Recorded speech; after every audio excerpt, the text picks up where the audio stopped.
Espiritismo afirma que a comunicação com os espíritos sempre existiu. E hoje, no Transição, vamos falar sobre a mediunidade na Bíblia.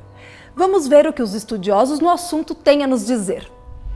Como nós sabemos, a palavra Bíblia ela é uma palavra grega e significa uma reunião de livros ou rolos, porque os textos, por exemplo, do Velho Testamento foram escritos em pergaminho, em rolos de pergaminho. Então, foram sendo acrescentados, sendo envolvidos e formam então um conjunto de mais de 70 livros, 46 no Velho Testamento ou Antigas Escrituras, como os hebreus chamam, né, chamavam, e a Nova Escritura ou o Novo Testamento. 46 livros na primeira parte e cerca de 27, 28 na segunda parte. O intercâmbio entre o chamado mundo espiritual ou mundo invisível e esse mundo que nós vivemos nesse momento, o chamado mundo material ou mundo físico, existiu desde que o mundo é mundo. Afinal de contas, pessoas e espíritos são apenas, podemos entender dessa forma, dois estados momentâneos pelo qual o espírito passa. No mundo material estamos ligados a um corpo biológico. No mundo espiritual não temos esse corpo. Então é natural que ao longo dos vários registros humanos, da história humana, nós vamos encontrar traços, indícios e muitas vezes de uma forma muito clara, de uma forma muito plena, esse intercâmbio. Uma das formas pela qual a gente pode visualizar esse intercâmbio é a própria mediunidade. Especialmente numa obra, num livro como a Bíblia, onde são registrados os grandes feitos espirituais de um povo e, por extensão, da própria humanidade, nada mais natural encontrar em vários aspectos, de várias formas, a mediunidade ali registrada. A pergunta é assim, a Bíblia fala sobre mediunidade? A palavra mediunidade ela vai surgir em 1857, 58, 61, quando Kardec, então, ele cria a palavra mediunidade a partir de uma palavra latina, médium, intermediário, mediunidade, qualidade de quem é médium, e, portanto, na Bíblia a gente não vai encontrar esse termo, mediunidade. Evidentemente, na Bíblia se registra fenômenos mediúnicos, sim, com toda certeza, de relacionamento entre o homem e os espíritos, e fenômenos também produzidos somente pelo homem. Nós examinaremos a mediunidade, mas trazendo alguns exemplos mais práticos tirados da própria Bíblia. Ou melhor, o que nós queremos refletir é se na formação da Bíblia, na escrita desses livros, na recepção da mensagem que se condensou na Bíblia, houve uma contribuição da mediunidade. E a nossa conclusão só pode ser positiva. A Bíblia está recheada de exemplos de mediunidade, em todos os seus pontos, no Antigo Testamento, no Novo Testamento, em Atos dos Apóstolos principalmente, que Atos dos Apóstolos é considerado o evangelho da mediunidade, tamanha são os exemplos mediúnicos lá que foram feitos pelos apóstolos. Um deles, que eu considero mais importante, é a libertação de Pedro do cárcere. Ele foi preso por ordem de Herodes e, inclusive, ele achava que ele fosse ser martirizado, fosse ser degolado, como Tiago, alguns dias antes, tinha sido degolado. E Pedro estava lá preso, algemado, e apareceu um espírito à noite, que a Bíblia chama de anjo, e rompeu as algemas e levou Pedro até a saída da prisão, quando ele então ganhou a rua, e ele foi para a casa da mãe de João Marcos. E lá, quando ele apareceu no portão chamando, eles acharam que fosse o espírito dele. E chamam, inclusive, o texto bíblico chama de... Eles acharam que fosse o fantasma dele, porque acharam que ele tivesse sido degolado lá na prisão e ele estava aparecendo para eles. Então, a empregada que tinha ido abrir o portão para ele, ela se assustou e correu para dentro de casa dizendo que era Pedro. E todos acharam que fosse o espírito dele, o fantasma dele, que estivesse se manifestando e que, portanto, ele havia sido executado lá na prisão. Eu considero este um dos fenômenos mediúnicos mais importantes no livro de Atos, e todo ele está cheio desses fenômenos. O Antigo Testamento, os especialistas bíblicos dizem que foi escrito ou começou a ser escrito 600, 500, 400 anos antes do nascimento de Jesus de Nazaré. A vida e os feitos de Jesus fazem parte do Novo Testamento. E o Velho Testamento, então, escrito antes de Jesus de Nazaré, mais ou menos nesse período que eu mencionei.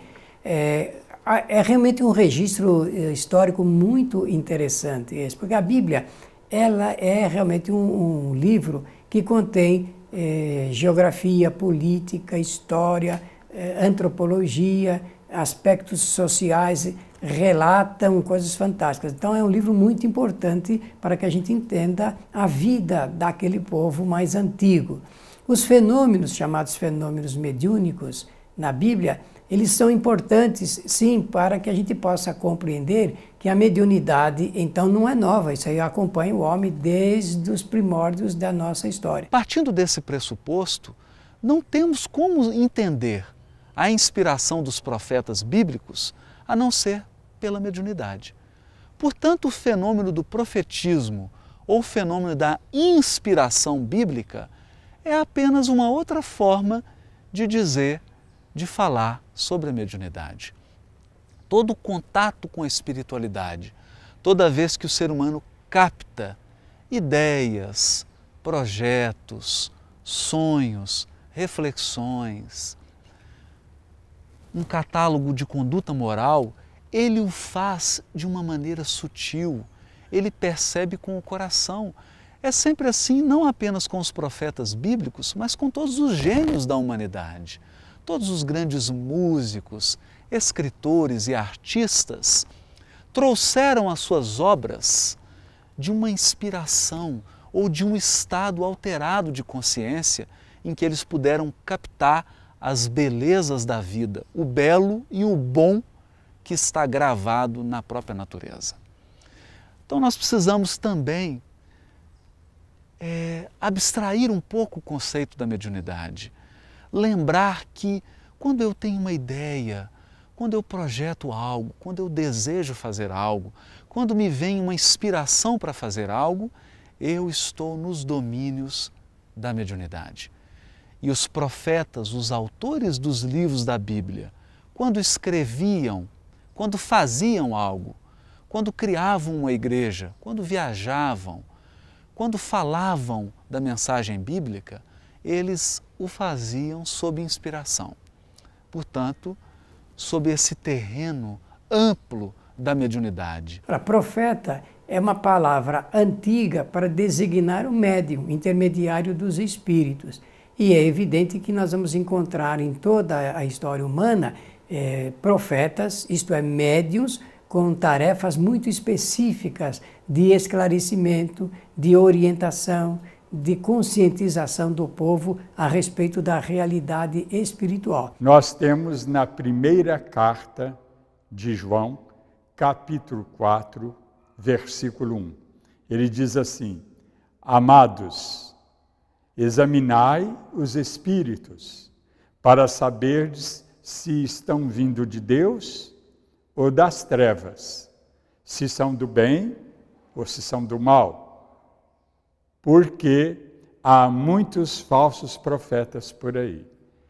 Isso demonstra para nós, João, ele está demonstrando para nós, que as profecias são feitas por espíritos, mas nós temos que examinar os espíritos para sabermos que tipo de espírito é, se é um espírito bom, se é um espírito atrasado, porque as profecias, de fato, são feitas por espíritos, usando os médiuns, que a Bíblia chama de profetas, para se manifestarem. A pergunta é, qual é a principal tarefa dos profetas? Então, eu entendo que é justamente demonstrar a imortalidade, a comunicabilidade dos espíritos, chamando para a nossa realidade. A realidade espiritual, ela é constituída de informações sobre imortalidade, evolução,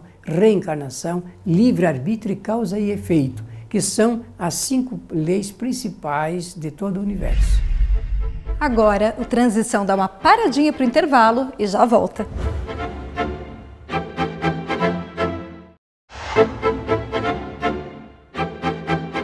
Sonhos proféticos, revelações e pessoas que recebiam mensagens divinas.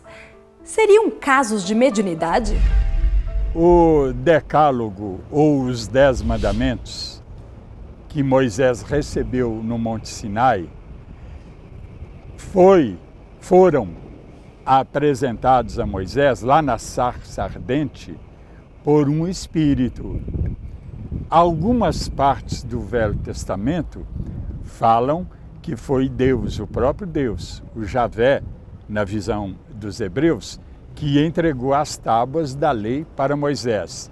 Mas Paulo, no livro de Atos, capítulo 7, versículo 30, fala que foi um anjo, quer dizer, um espírito, que entregou para Moisés o Decálogo, que contém, vamos dizer, as leis naturais, que são divinas. Moisés, ao receber as tábuas da lei, recebeu por um processo comumente imaginado como um processo miraculoso, um processo em que Deus escreveu nas tábuas.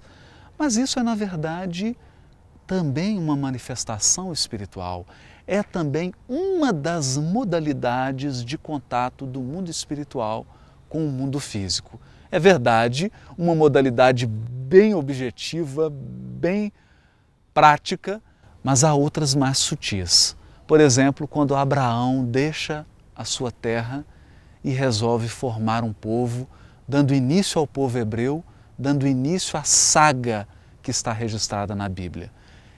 Essa mensagem ele teve por intuição, ele teve por sonho, por inspiração. E a inspiração, os sonhos, as intuições também integram essa grande faculdade que é a mediunidade. Dizem que Moisés proibiu a comunicação com os mortos. Ele realmente disse isso, tá? Mas isso não quer dizer, como muitas pessoas até hoje acreditam, de que isso é proibido, que nós não podemos ter comunicação com os espíritos. Ele estabeleceu uma orientação com muita segurança, porque ele percebeu que estavam mercantilizando a mediunidade, estavam caminhando para interesses escusos até. Então ele percebeu que realmente a permanecer essa situação seria um inconveniente. Sobretudo ele faz isto durante a travessia, né? Durante todo o tempo em que os judeus saem do Egito para rumarem para a nova casa. E ele então percebeu que se fazia um comércio da mediunidade. Há diversos tipos de mediunidade. Há a mediunidade daqueles que sonham, conseguem devassar o futuro, conseguem enxergar e prever quadros do que irá acontecer. Há a mediunidade daqueles que ouvem frases, ouvem às vezes discursos inteiros, ouvem seres espirituais que se comunicam com eles. Há a mediunidade mais direta daqueles que escrevem mesmo sobre um impulso de um espírito ou sobre um impulso de uma força espiritual. Há a mediunidade daqueles que falam completamente tomados por uma energia espiritual ou mesmo por um ser espiritual. Nós podemos citar o caso do Pentecostes. Pentecostes é uma palavra que significa 50, ou seja, 50 dias após a Páscoa. Era uma data em que os produtores rurais faziam a sua colheita e apresentavam a sua oferta ao templo. Pentecostes foi uma explosão mediúnica.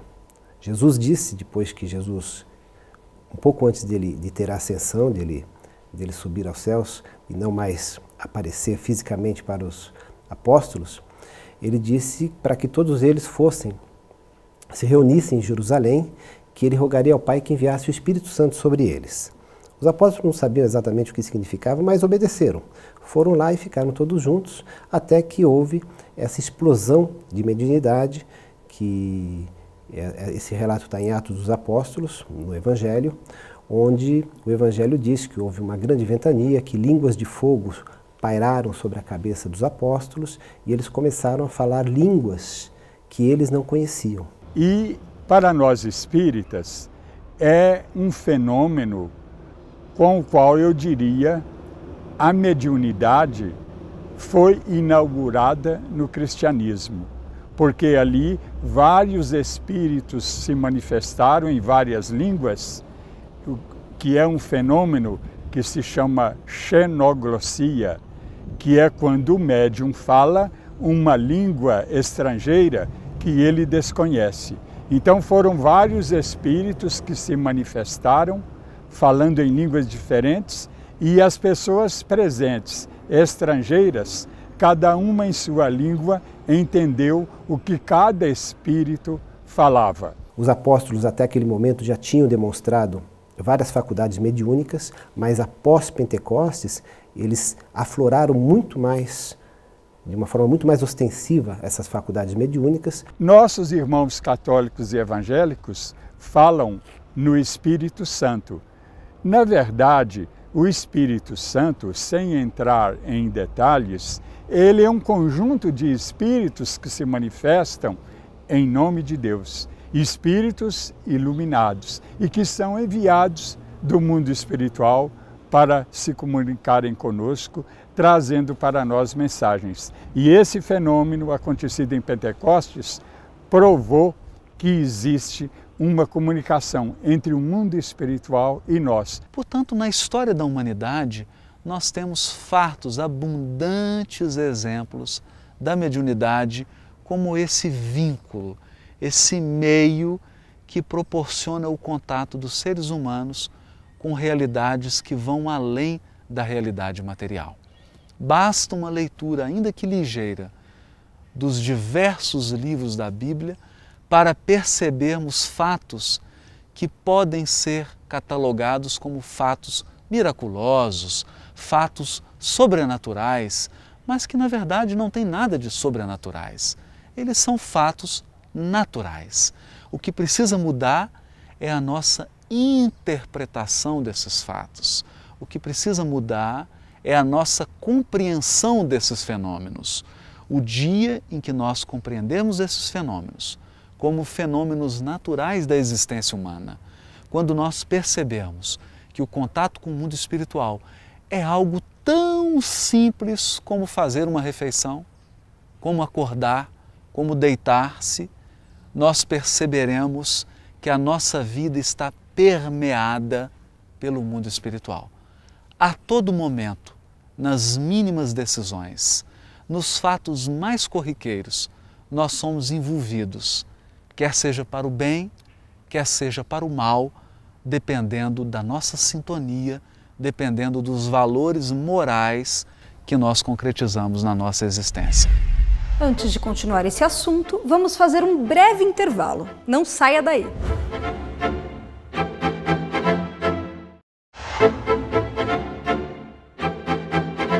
Como a doutrina espírita entende os milagres produzidos por Jesus?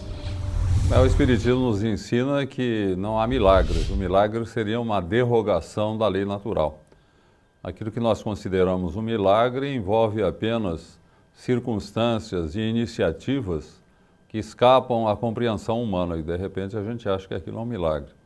Se, porventura, nós tivéssemos a possibilidade de entrar numa máquina do tempo e levássemos uma grande quantidade de antibióticos, digamos, para a Idade Média, por ocasião da peste bubônica, que matou milhões e milhões de pessoas, e usássemos esses antibióticos salvando milhões de pessoas, iriam achar que nós estávamos produzindo milagres. Na verdade, nós estávamos utilizando um medicamento desconhecido na época.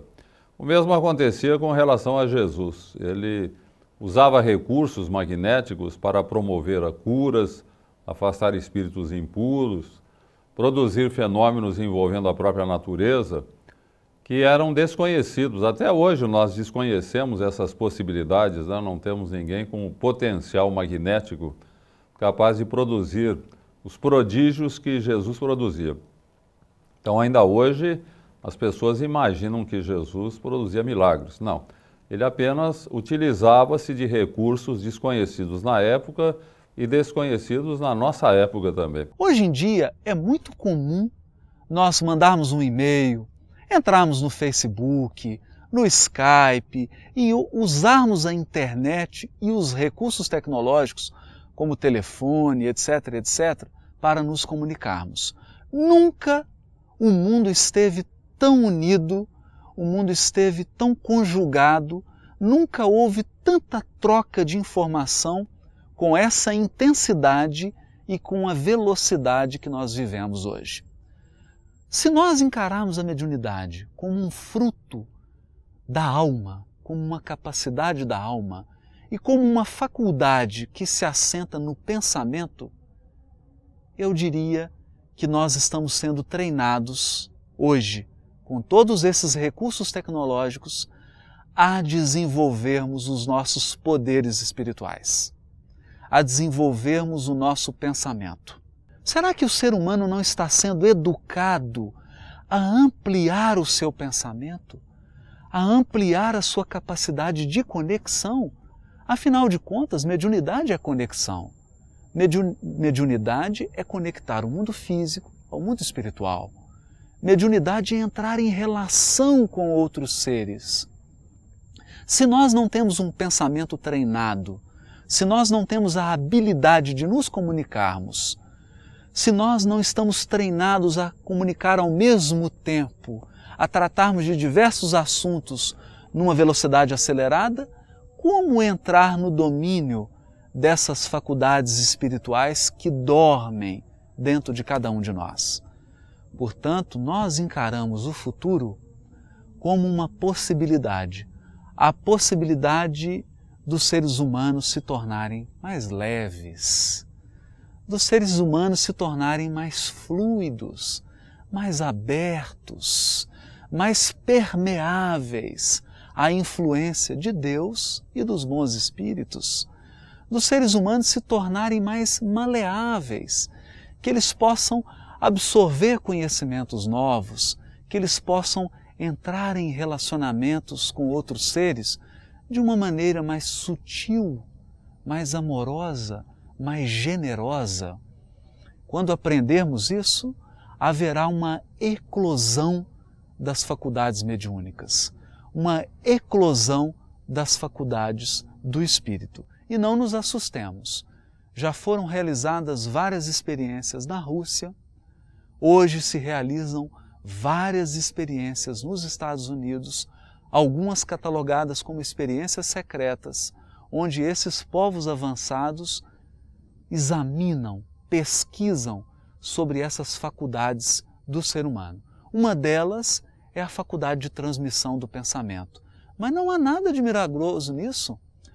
Qual mãe que nunca sentiu uma intuição, que nunca se comunicou com um filho pelo amor, pelo coração, pelo pensamento? Qual de nós não teve uma visão de que não deveria passar por determinado lugar e quando teima, quando não acata essa intuição, acaba encontrando um acidente naquela via e fica horas e horas preso no trânsito?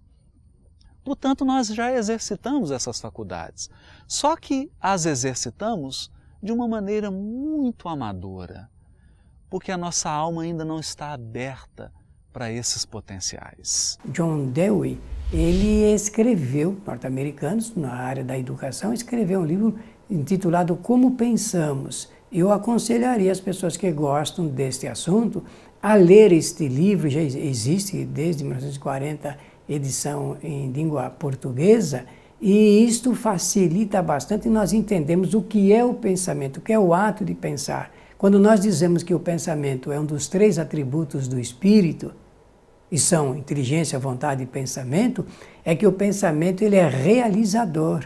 É ele que busca soluções para o que a vontade determina. De modo que o futuro aponta para uma nova mediunidade.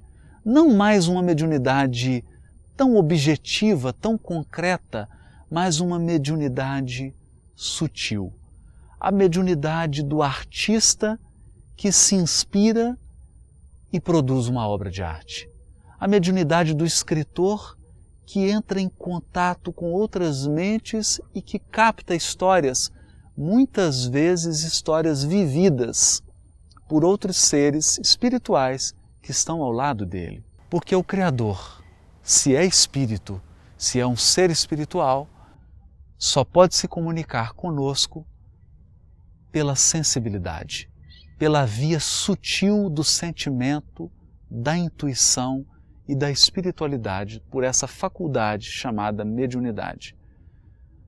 Dia virá em que nós compreenderemos melhor esse fenômeno e esse fenômeno se transformará num fato natural.